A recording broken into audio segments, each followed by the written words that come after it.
All right. So for the small forward position, Mhm. I'm looking at Jimmy Butler at number 3, Kawhi Leonard number 2, and Jayson Tatum at number 1.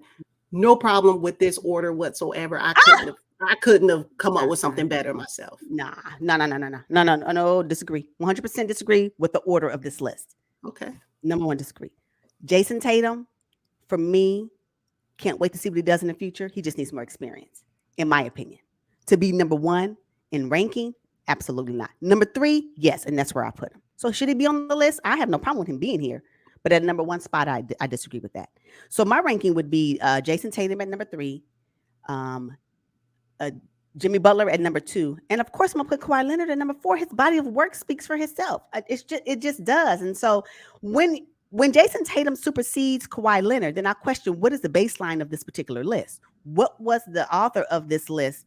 What was his mindset? What was that person's mindset when they put this list together for the small forward? Because Kawhi Leonard is a 2-time NBA champion. He's a 2-time Finals MVP. Like, he's Defensive Player of the Year. Like, I know because he may not be as popular, he may not be as favorable to people because he missed games. Like every other player missed games, but when he missed games, the reason why it's so impactful because he can change the game, right? And so that's why when he doesn't show up, fans and pundits are all in arms. Like, why he can't play? Because he's injured, just like every other player. However, I do believe that Kawhi Leonard is a game changer, and when he is in the game, you must account for him, right?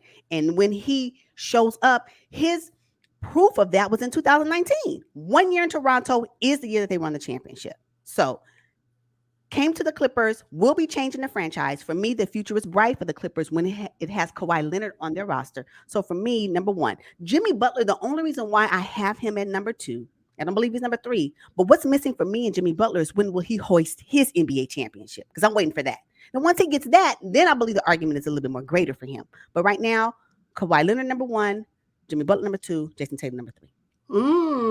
Okay. Yeah, you go hard for Kawhi Leonard. Now, I think it's impressive that Kawhi is number 2 on this list because we hadn't seen him play in a long time. Maybe there's a It's little been a recency season. bias. One I'm season. sorry, one It's been a season. season. Okay. Mhm. Okay, maybe there's a little recency bias here because Jayson Tatum did make it to the NBA Finals. I think he is the face of the franchise for the Boston Celtics. And you know what? Honestly, he can get you a bucket. Mhm. Oh, he can get you a bucket and a stop.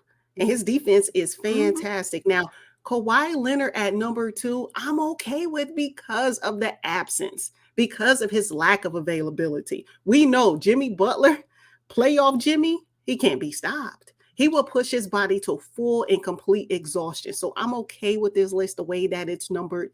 I know if Kawhi Leonard had played last season, there would probably be a different order on this list. You know what I That's mean? fair. That's fair. I can most definitely respect that. One thing I can say about Kawhi Leonard, and I'm always get on my soapbox for Kawhi Leonard.